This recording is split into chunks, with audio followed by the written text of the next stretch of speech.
नमस्कार, मैं वर्षा शर्मा आपके साथ और आप देख रहे हैं राष्ट्रीय हिंदी न्यूज।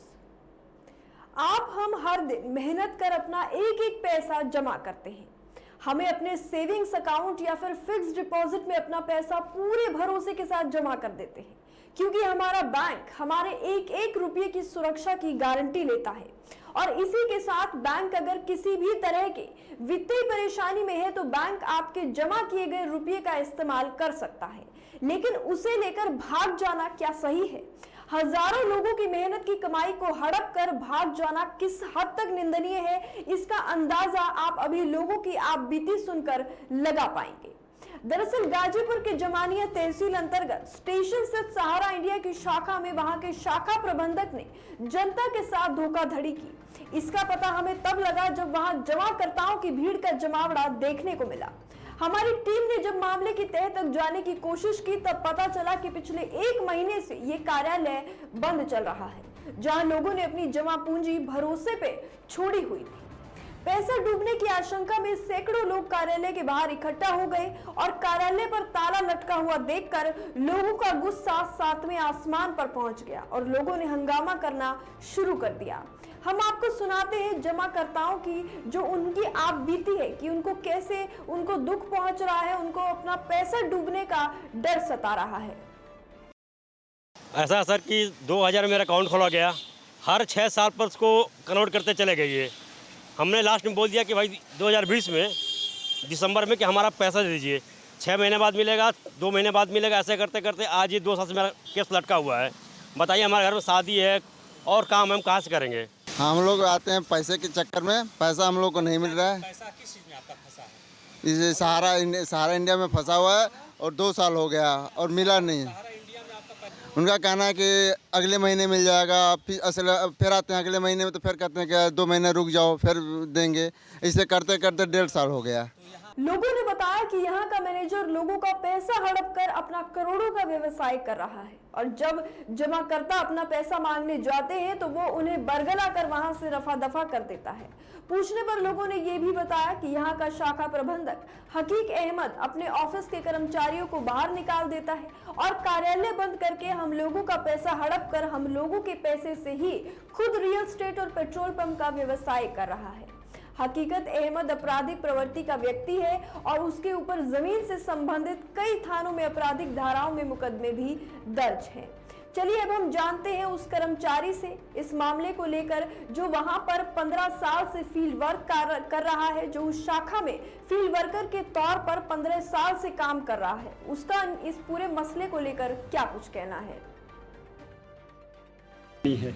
इनको परेशानी है सर, संस्थागत जो अपनी जिम्मेदारियों का निर्वहन नहीं कर पा रहे हैं, जिसके कारण हम लोग आए दिन मानसिक तनाव से, आर्थिक तनाव से, सामाजिक तनाव से अपने आप को प्रताड़ित महसूस कर रहे हैं। और मैं अपने तमाम वरिष्ठों से बात करता हूं फ़ोन पे, जाने पर मिलते नहीं हैं और जब भी फ़ोन पे बात होती है तो वो लोग यही बताते हैं कि थोड़ा दिन रुकिए, मार्च में रुकिए, अप्रैल में रुकिए, मई में रुकिए। अब बोल रहे हैं कि जून में रुकिए, जुलाई तक रुकिए। यही आश्वासन मिलता रहा है। हमने आपको दोनों पक्षों की बातें सुनाई। कर्मचारी ने भी लोगों के हित में बात की और उसने ये कहा कि लोगों का पैसा डूबना लाजिम है। ऐसा हो सकता है कि लोग अपना पैसा गंवा सकते हैं, तो इस पर जल्द से जल्द एक्शन लेना होगा, क्योंकि जब तक एक्शन नहीं लिया जाएगा तब तक ऐसे लोगों के मंसूबों पर पानी नहीं फिरेगा और वो आम लोगों का पैसा हड़पने में नाकाम नहीं हो पाएंगे। खबर है बलिया से। बलिया में प्लास्टिक हटाओ पर्यावरण बचाओ अभियान जारी है। अभियान के तहत एनसीसी कैडेट को मनियार इंटर कॉलेज के प्राचार्य पवन कुमार सिंह ने मनियार को हरी झंडी दिखाकर रवाना किया। एनसीसी कैडेट ने मनियार नगर का भ्रमण कर जगह जगह इकट्ठा प्लास्टिक को उठाकर एक जगह इकट्ठा करके उसे जलाने और क्षेत्रीय लोगों को प्लास्टिक का प्रयोग न करने की नसीहत दी। प्राचार्य पवन कुमार सिंह ने कहा कि प्लास्टिक का प्रयोग कतई ना करें। इसके प्रयोग से आम जनमानस में कई तरह के रोग और बीमारियां फैलती हैं। अपने क्षेत्र से प्लास्टिक मुक्त बनाने में मदद करने की आवश्यकता है।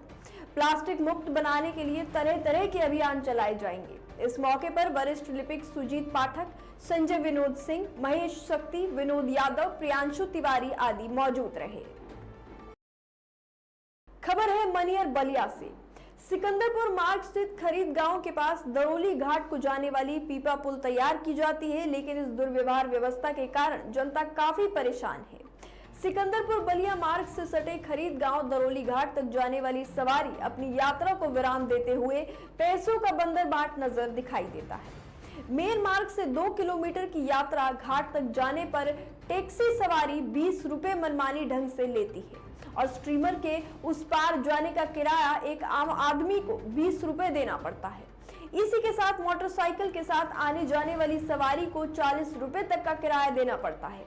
जनता का कहना है कि हमारे बाढ़ आने से पहले ही पीपा पुल तोड़ दिया जाता है, जिससे जनमानस को काफी दिक्कतें झेलनी पड़ती हैं। इस मनमानी ढंग से पैसे की उगाही की जाती है।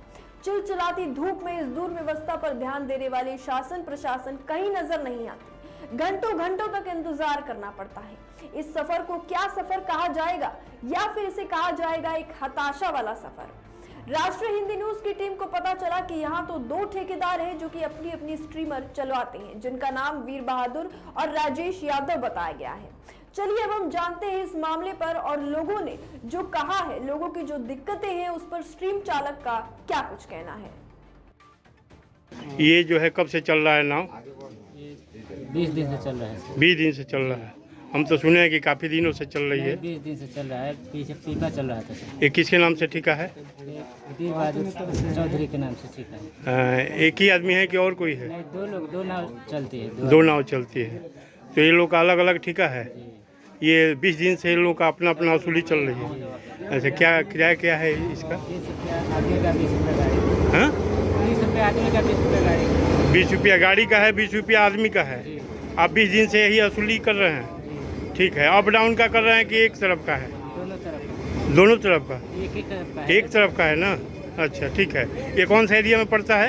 यूपी में पड़ता है। यूपी में पड़ता है। ये कौन सा घाट है? खरीद घाट। खरीद घाट है। दरौली घाट बोलते हैं ना इसको। इसके कितना दूरी के बाद बिहार पड़ता है? ये पूरा अंतिम छोर तक चले जाएंगे तो बिहार पड़ेगा। फिलहाल के लिए इतना ही। बाकी न्यूज और अपडेट्स के लिए बने रहिए राष्ट्रीय हिंदी न्यूज के साथ। जय हिंद।